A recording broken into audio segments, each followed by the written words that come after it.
만약에 이 봉우리 밑에 큰 결절이 오게 되면은 이 공간이 좁아지게 돼요. 좁아지기 때문에 올라가다가 딱 부딪히는 겁니다. 뼈와 뼈끼리 부딪히니까 뒤에서 안 올라가는 거예요. 하지만 가쪽 돌림을 해 놓으면 봉우리 밑에 작은 결절이 와서 존재하게 됩니다. 작은 결절이 오게 되면은 이 공간이 훨씬 더 범위가 커지게 되겠죠. 즉 뼈가 안에서 훨씬 더 많이 돌아갈 수가 있게 되는 겁니다. 그래서 가쪽 돌림을 하면 봉우리 밑에 공간, 즉 앞에서 언급한 이 공간이 커지게 됩니다. 이 공간 좀 더 폭이 넓어지게 되는 거죠. 그래서 가쪽 돌림하면은 마지막 지점까지 벌림할 수 있게 됩니다. 하지만 우린 또 이런 면이 있어요. 어깨뼈면. 어깨뼈면. 영어로 하면 스캡션이라고 합니다. 스캡션. 스캡션에서의 벌림은 가쪽 돌림을 안 해도 정상적으로 올라가게 됩니다. 왜 그러냐면 아까 앞에서 언급한 적이 있는데요.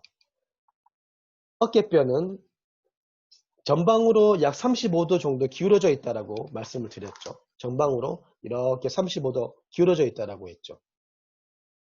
즉 어깨뼈가 전방으로 기울어진 만큼 그 정도 각도만큼 팔을 움직인 다음에 즉 여기서의 벌림이 아니라 이렇게 와서 즉 스캡션에서 움직이게 되면 위팔뼈와 스카풀라 어깨뼈가 일직선을 이룬다고 합니다.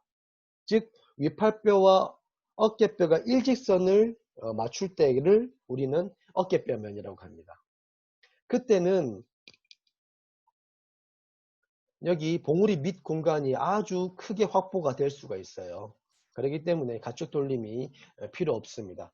그리고 이때 매우 중요한 가시위근이 일직선으로 배치가 돼서 힘주기가 좋아요. 이 근육이 힘을 발생시키기가 매우 좋게 됩니다. 그래서 미끄러짐이 효과적으로 발생하게 되고 당연히 임핀지먼트가 발생하지 않게끔 또는 임핀지먼트가 발생한 환자들한테도 재활할 수 있는 그런 면이 이런 스캡션이 되게 됩니다.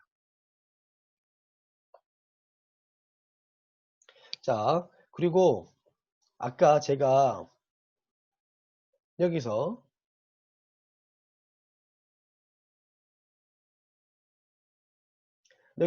자유도가 3도라고 했는데 2도까지만 말씀을 드리고 하나의 면을 말씀을 안 드렸죠. 그 추가적인 면 하나를 말씀드릴 슬라이드가 여기입니다.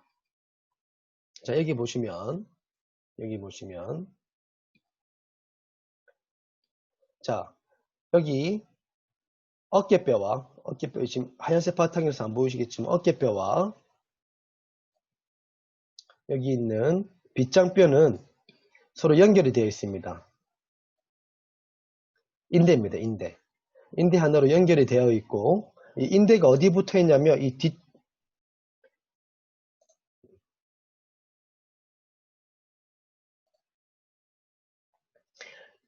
인대가 어디에 붙어 있냐면 이 빗장뼈의 뒤쪽 요 정도 지점에 붙어 있게 됩니다. 자, 여기서 이제 우리 사람들이 어깨뼈 위쪽 돌림을 수행하게 되면 이 뼈 부위가 내려오게 되죠. 밑에 쪽으로 내려오게 되면 이 인대가 팽팽해지게 돼서 위에 있는 빗장뼈를 돌리게 됩니다. 그래서 빗장뼈가 뒤쪽으로 회전이 일어나게 됩니다. 즉 빗장뼈는 여기서 오르락 내리락 하는 면이 하나 있고 앞뒤로 움직이는 면이 있고 여기서 회전하는 면도 있는 겁니다. 그래서 복장, 빗장 관절은 자유도가 3도입니다. 그거를 잘 기억을 하셔야 됩니다. 자, 이번에는 근육입니다. 근육은 기능회복이랑 기능회복에서 근육을 배웠는데 운동학에서 근육을 또 언급하는 이유가 가장 큰 게 있는데요. 뭐냐면 기능회복학에서는 예를 들어서 위등세모근, 어퍼트라페지우스의 각 근육의 기능 그리고 시작점, 닿는 점, 뭐 지배하는 신경 이렇게 각 근육마다 이렇게 공부를 했다면 이번에는 거꾸로 가게 되죠. 다음 중 운동학에서는 어깨 올림, 움직임에 초점을 맞춰서 어깨 올림을 담당하는 근육이 무엇인가를 공부하게 됩니다. 즉 기능회복학에서는 근육에 초점을 맞추고 그 근육의 기능을 여러 가지로 공부했는데 이번에는 거꾸로 기능을 우선으로 두고 이 기능을 담당하는 근육들이 무엇인지를 공부하게 되는 거죠. 좀 더 임상에 가까워지는 거죠. 임상에 가면 어떤 환자가 오게 되죠? 팔을 못 들어 올리는 환자가 오잖아요. 그죠? 이 환자가 왜 팔을 못 들어 올리지? 들어 올리는 근육들이 마비가 됐나? 약화가 됐나? 다쳤나? 그럼 들어 올리는 근육이 무엇인지를 떠올려야 되겠죠.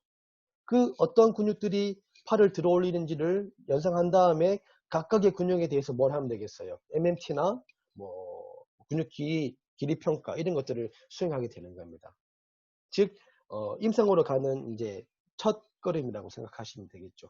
그래서 이렇게 팔을 올림시키는 근육, 팔을 모음시키는 근육, 어깨 간지를 돌림시키는 근육, 이렇게 움직임에 초점이 맞춰져서 여러분들이 공부를 하시게 됩니다. 자, 먼저 어깨 가슴 관절의 올림 근육입니다. 그냥 그대로 스카풀라가 올라가는 근육이죠. 어깨뼈를 올리는 근육. 대표적인 게 위등세모근, 어깨 올림근, 마름근입니다.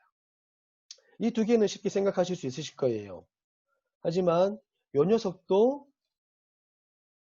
올림근이라는 걸 잘 기억해 주셔야 됩니다. 우리가 척추가 이렇게 있으면 일부러 이렇게 비틀게 했어요. 마름근은 어떻게 했냐면 마름근은 이런 식으로 이루어져 있습니다. 이런 식으로 양쪽에 이렇게 했으니까는 스카풀라를 어깨뼈를 이쪽 방향으로 잡아 당길 수가 있겠죠. 그러면 올림이 가능한 겁니다. 물론 대각선 방향이지만 올림이 가능하다는 거 기억하시고요. 자, 이번에는 어깨 관절의 내림 근육 이렇게 해서 문제가 나올 겁니다. 기능회복학적인 요소라고 하지만 운동학에서도 근육이 내포되어 있기 때문에 이렇게 공부를 하시면 되고 이 부분은 크게 어렵지 않다라고 생각이 돼서 넘어가도록 하겠습니다. 자, 벌림을 통한 팔의 올림 뒤쪽에는 굽힘을 통한 팔의 올림. 올림이라는 개념은 벌림과 굽힘 두 개를 포함하고 있거든요. 그래서 따로따로 설명을 하는 겁니다. 먼저 벌림을 통한 팔의 올림. 그래서 벌림을 통한 팔의 올림은 대표적인 게 이제 세모근이 어깨 세모근이 다 담당을 하고 있고 그 다음에 가시위근도 담당을 하고 있습니다. 여기서 중요한 게 앞에서 언급한 것처럼 이 두 개의 구조물 똑같은 벌림근인데도 조금씩 담당하고 있는 기능이 다르다라는 거. 중간 어깨 세모근은 뼈를 들어 올리는 기능을 한다면은 가시위근은 근육이 작아요. 근육이 작으니까는 뭐 뼈를 움직이는 게 아니라 그 관절 안에서 미삭이 일어나는 미끄러짐을 담당하고 있다라고 여러분들이 기억을 해주셨으면 좋겠습니다. 자, 앞에서 본 그림이니까 넘어가도록 하고요. 이번에는 굽힘을 통한 팔의 올림. 역시 앞 어깨 세모근, 그 다음에 부리위팔근.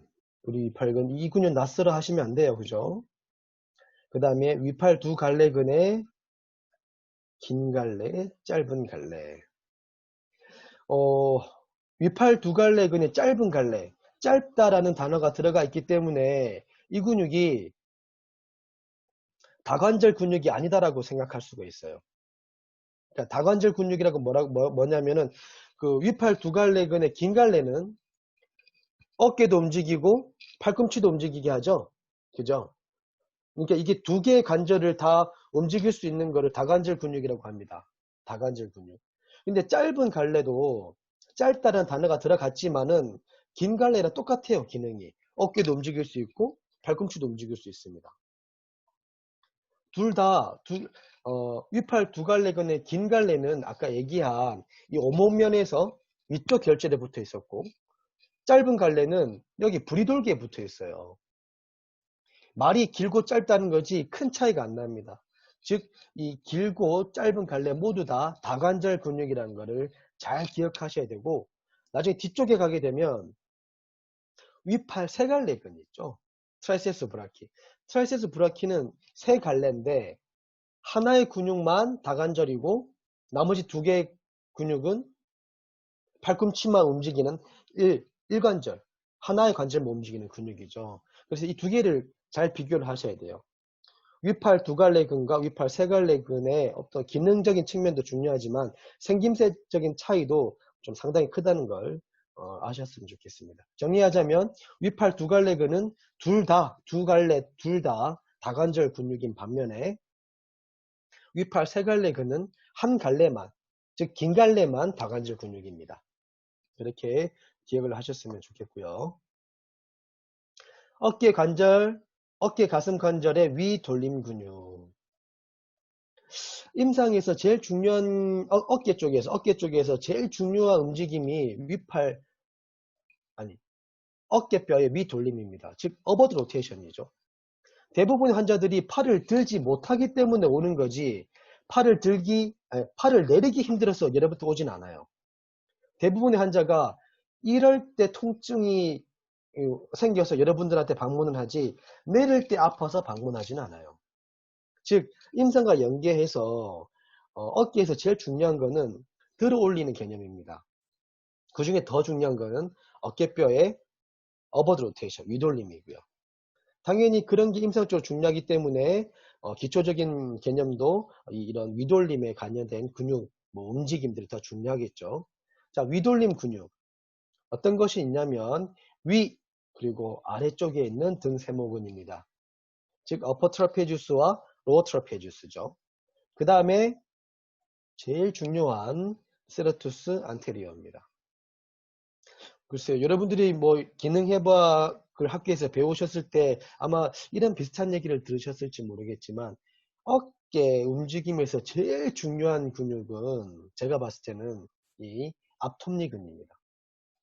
제일 중요하죠, 그죠? 제가 봤을 때는 즉 위 등세모근, 아래 등세모근, 그리고 세라투스 안테리얼, 앞 톱니근 이 세 개의 근육의 상호작용으로 위돌림이 일어나게 됩니다. 이거는 이제 다들 아실 거고 각각의 특징이 있어요. 어떤 특징이 있냐면 위 등세모근은 벌림에 또는 어깨 위돌림, 어버드 로테이션 또는 벌림 또는 뭐 굽힘 상관없습니다. 초기 단계에 그 어깨뼈 위돌림이 관여하게 됩니다. 앞 톱니근은 전범위, 어깨뼈의 전범위, 어버드 로테이션 전범위에서 일정하게 다 담당을 하고 있습니다. 그리고 아래 등 세모근은 후계 단계, 즉 어깨뼈를 위돌림할 거예요. 위돌림할 겁니다. 뭐 팔을 뭐 벌리는지 굽히는지 상관없이 여튼 어깨뼈를 위돌림할 거예요. 이 위돌림할 때 초기 단계는 누가 쓴다? 위 등세모근과 앞톱니근. 중간 단계에서는 위 등세모근도 그렇게 많이 일을 못하고 아래 등세모근도 그렇게 일을 많이 못하고 오롯이 앞톱니근만 열심히 일을 하고 있겠죠. 말기에서는 주로 쓰고 있는 근육이 앞톱니근 플러스 아래 등세모근 이렇게 공부를 하시는 게 좋겠네요. 그렇게 공부하시면 되고 이번에는 이제 비정상적인 어떤 운동화 이게 대표적인 게 어깨뼈에서는 앞톱니근의 마비입니다. 뭐 많이 들어보셨을 겁니다. 그죠? 날개 어깨뼈라고 하고 윙잉 스카플라.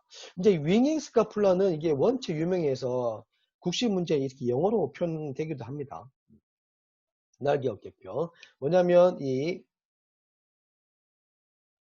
어깨뼈 안쪽이 붕 뜨는 것을 얘기합니다. 마치 날개처럼 생겼다고 해서 이렇게 표현하는데요.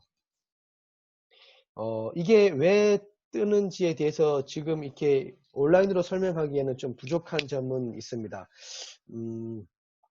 근육은 튼튼하면 튼튼할수록 질겨져요. 아주 질겨집니다. 그죠? 단축된다는 표현까지 써도 틀리지 않을 정도로 아주 질기게 되는데 이 근육이 힘이 없으면 축 늘어나게 돼요. 앞톱니근이 마비 또는 약화되게 되면 근육이 느슨하게 되면서 이쪽이 뜨게 됩니다. 왜 뜨게 되냐면 여기가 앞톱니근의 시작점이거든요. 시작점이 느슨하게 뜨는 겁니다. 자, 이걸 얘기하고 특징은 과도한 아래 돌림이 발생하게 됩니다. 과도한 아래 돌림. 과도한 아래 돌림이 일어나게 되면 어떤 문제가 생기냐면요. 봉우리가 여기 윗파뼈 머리인데 아래 돌림이 일어나게 되면 봉우리가 이렇게 떨어지게 돼요. 이렇게 떨어지게 되죠. 가만히 있어도 봉우리와 윗팔뼈가 서로 가까워지게 됩니다. 그럼 뭐가 일어나요? 임핀지먼트가 잘 발생할 수밖에 없겠죠. 어깨 통증 환자가 왔는데 어깨 통증 환자의 거의 뭐 반절 이상이 앞톱니근의 마비 또는 약화로 인해서 어깨뼈 날개, 즉 위니스카플라가 존재할 수가 있습니다. 그때는 이 위니스카플라를 어떻게든 여러분들이 해결하셔야만 임핀지먼트를 치료하실 수가 있게 됩니다. 자, 벌림 시 오목 위팔 관절의 벌림 근육의 빠른 수축이 일어나게 됩니다. 어려운 말인데요. 쉽게 얘기해서 벌림 근육은 두 개가 있죠. 그죠? 아까 얘기한 중간 그 미들 델토이드와 가시위근 이렇게 두 개가 있는데요. 가시위근을 언급하는 게 아닙니다. 중간 어깨 세모근을 얘기하는 겁니다. 중간 어깨 세모근이 빨리 수축하게 됩니다. 중간 어깨 세모근의 빠른 수축, 과도한 수축 역시 임핀지먼트 발생의 요소 중 하나입니다. 길이 장력 관계로 근육의 최대 힘이 감소합니다. 어떤 근육의 최대 힘이 감소하냐면 대표적인 게 가시위근입니다. 가시위근의 힘이 감소하게 됩니다. 네, 가시위근의 힘이 많이 감소하게 돼서 또 미끄러짐이 일어나지 않기 때문에 또 임핀지먼트, 어깨 충돌 증후군이 발생할 수 있고 90도 이상 벌림으로 팔을 올릴 수가 없습니다. 왜 올릴 수가 없냐면 이렇게 생겨야 되는데 봉우리랑 윗팔뼈 이렇게 생겨야 되는데 이게 툭 처지니까 올릴 수가 없는 거예요. 부딪히니까 자꾸, 그죠? 이런 개념을 알고 계셔야 되고 그만큼 어깨에서 이 위닝스카플라는 매우 중요한 개념이다라는 걸 알고 계셨으면 좋겠습니다. 자, 이번에는 발굽관절로 진행을 하도록 하겠습니다. 발굽관절 그렇게 어렵지는 않은데 발굽관절에 매우 유명한 질환들이 있어요. 많이 들어보셨을 겁니다. 이 안쪽에 다치는 골퍼스 엘보, 그죠? 바깥쪽에 다치는 테니스 엘보, 정식 의학 용어로 얘기하면 메디알 에피콘달라이티스, 라테랄 에피콘딜라이티스 이렇게 표현합니다. 요게 많은 분들이 가지고 계세요. 뭐 저희 부모님도 한번 앓으셨던 적도 있고 그래서 그거와 관련돼서 임상적으로 중요한 질환 쪽으로 운동학을 맞춰가도록 하겠습니다. 자, 발굽관절의 뼈부터 하고 관절, 그 다음에 근육, 신경들로 넘어가도록 할게요. 자, 뼈에서 가장 중요한 구조물은 이것들이죠. 안쪽, 가쪽, 위관절 융기입니다. 메디알 에피콘다일 그리고 라테랄 에피콘다일입니다. 자, 메디알 에피콘다일에 붙는 근육들 잘 기억하셔야 되겠죠. 왜냐하면 이거를 기억해야 되는 이유가 뭐냐면 골퍼스 엘보가 생겼을 때 다치는 근육들입니다. 이 근육들. 그래서 아래팔의 엎침근 그리고 손목관절의 굽힘근들. 이 녀석들이 메디알 에피콘달에 붙어 있고 골퍼스 엘보는 이 메디알 에피콘달에 염증이 생기는 거거든요. 즉 이 근육들의 염증이 생기게 되는 겁니다.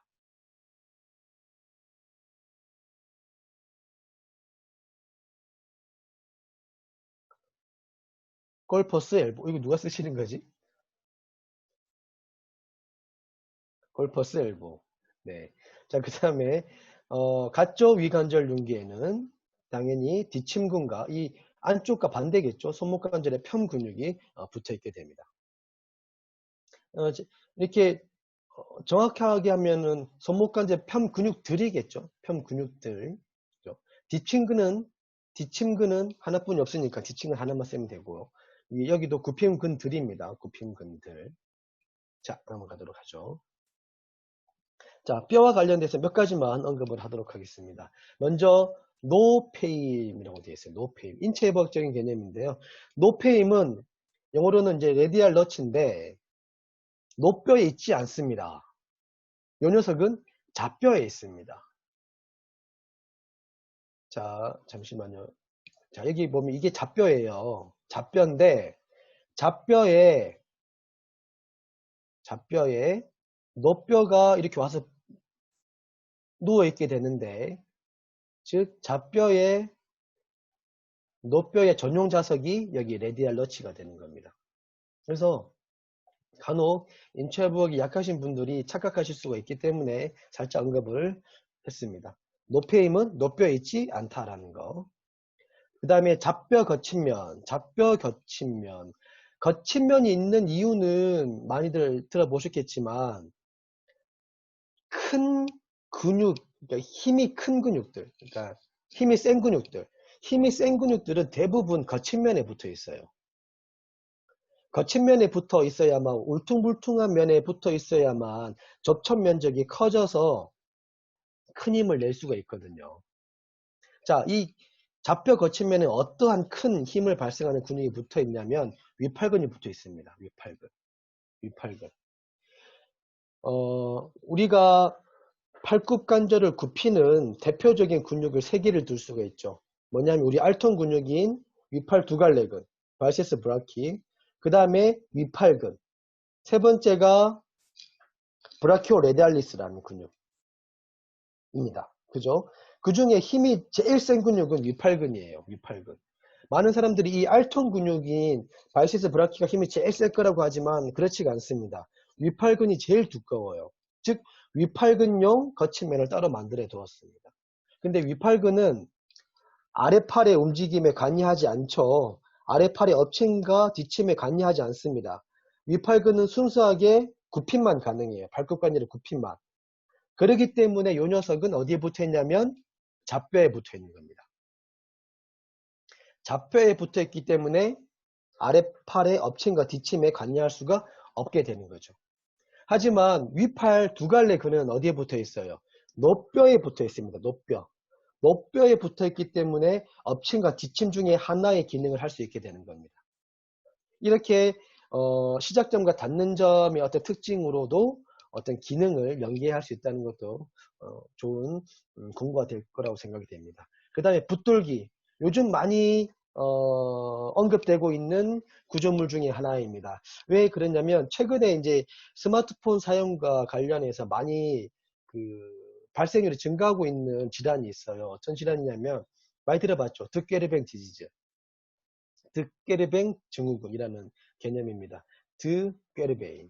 사람 이름이거든요. 이게 이제 여기 있는 붓돌기와 그 위에 흘러가는 근육들의 마찰로 인해서 생기는 거거든요.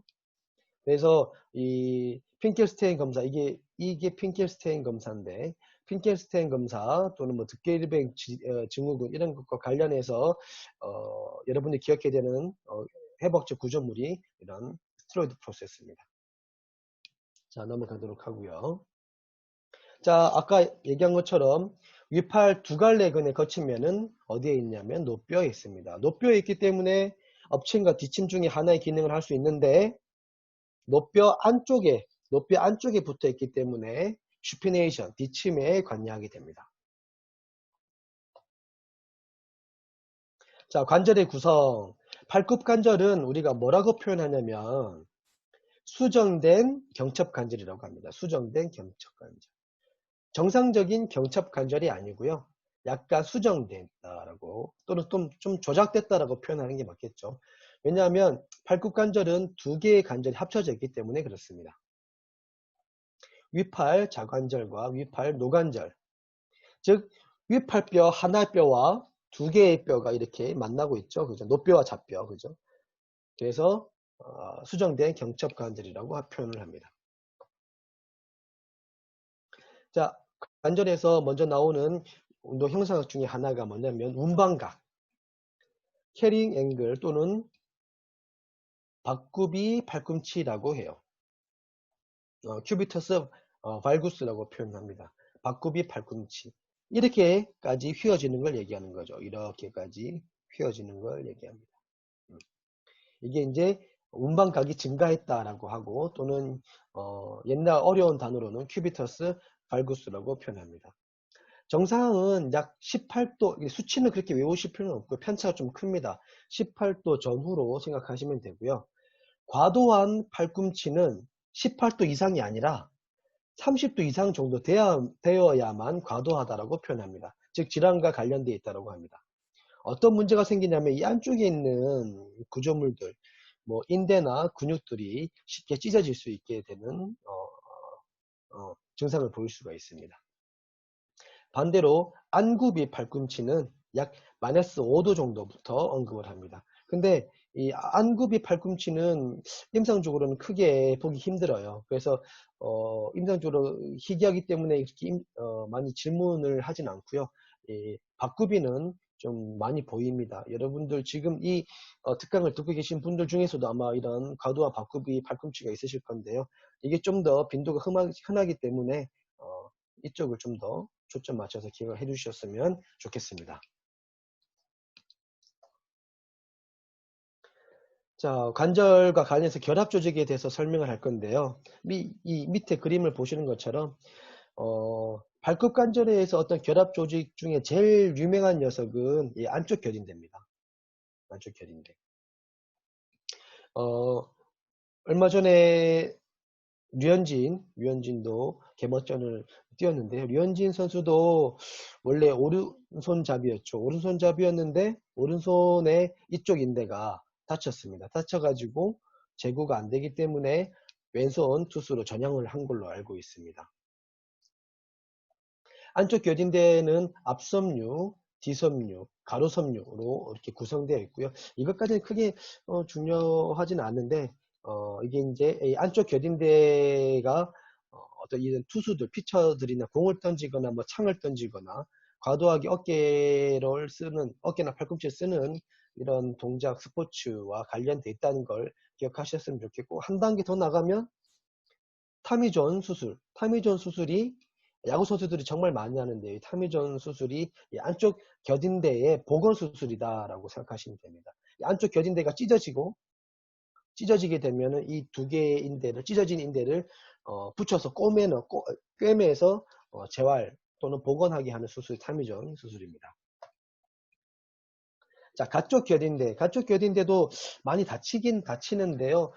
스포츠 손상과는 좀 다르게 어떻게 손상을 입냐면 그 폴포스 엘보, 즉 메디알 에피콘달라이티스 그리고 라테랄 에피콘달라이티스 중에 빈도가 좀 더 많은 게 바깥쪽에 있는 테니스 엘보가 빈도가 더 큽니다. 빈도가 좀 더 높죠. 이 테니스 엘보 같은 경우는 치료가 좀 잘 안 됩니다. 치료가 좀 안 되고 만성으로 많이 가게 되는데, 만성으로 가면서 어대전이 발생하고 막 염증이 막 엉망진창으로 여기가 염증이 생기게 되거든요. 그때 근육에서 발생된 염증이 너무너무 증가되고 협착이 증가되고 뭐 이렇게 만성으로 진행되면서 가쪽 결인대까지도 나중에는 말기에는, 매우 심한 경우에는 여기도 염증이 생긴다고 합니다. 그래서 가쪽 결인대가 다치는 경우 중에 하나가 테니스 엘보우의 아주 길게 오랫동안 많이 다치게 되면은 테니스 엘보에서 염증이 이렇게 넘어간다라고 표현을 하더라고요. 그거 말고 여기 보면 노뼈 머리인대라고 있습니다. 애눌라 리가멘트라고 되어 있고요. 애눌라 리가멘트는 노뼈 머리를 동그랗게 잡아주고 있는 인대입니다. 동그랗게 잡아주고 있는 인대인데, 이 인대가 이것과 조금 관련이 있어요. 뭐냐면 팔꿈치가 아탈구 될 수가 있습니다. 엄마가 아이를 잡아당길 때 손목을 잡아당기는데, 그때 그 엄마가 잡아당기는 힘이 노뼈를 타고 올라가게 됩니다. 그러면서 노뼈가 톡 빠지게 돼요. 어디서? 애눌라 리가멘트에서, 노뼈 머리 인대에서 톡 빠지게 됩니다. 그때 이제 팔꿈치 아탈구라고 합니다. 그래서 팔꿈치를 잡아당길 때 생긴다고 해서 풀드 엘보라고 하고, 또 다른 말로는 이런 말도 합니다. 간호사가 만든 뭐 이렇게 엘보라고 하는데요. 간호사, 널스 메이드 엘보라고 합니다. 뭐 크게 뭐 언급되진 않지만은 그 가쪽 중에서는 그나마 상대적으로 이 노뼈머리 인대가 이런 질환과 좀 관련이 있기 때문에 기억해 두셨으면 해서 슬라이드를 만들었습니다. 자, 굽힘과 편동한 윗팔과 좌관절의 움직임을 봅시오. 이 관절입니다. 윗팔과 좌뼈의 움직임입니다. 오목한 도르래 페임의 움직임이죠. 여기가 오목하죠. 오목하죠. 우리가 정상적으로 일반적으로 이렇게 팔을 굽힘 또는 펴을 할 때 이 좌뼈의 오목한 면이 움직이게 됩니다. 오목한 면이 움직이기 때문에 구름과 미끄러짐은 같은 방향이 되게 됩니다. 그렇게 어렵지 않은 내용이고요. 이번에는 굽힘과 편 동안 윗팔뼈와 노관절입니다. 이 부분이죠. 이 부분. 완전히 편된 상태에서는, 즉 엘보가 익스텐션 된 상태에서는 윗팔 노관절의 접촉은 없다라고 합니다. 여기에 공간이 매우 크다라고 보기 때문에 거의 관절이라고 보지도 않는다고 합니다. 이 공간이 매우 커지기 때문에. 하지만 이때 굽힘을 하려고 여기 윗팔에서 노뼈에 붙어있는 근육들의 수축을 하게 된다면 여기 공간이 좁아지게 되면서 관절이라고 부를 정도의 공간으로 좁아진다라고 합니다.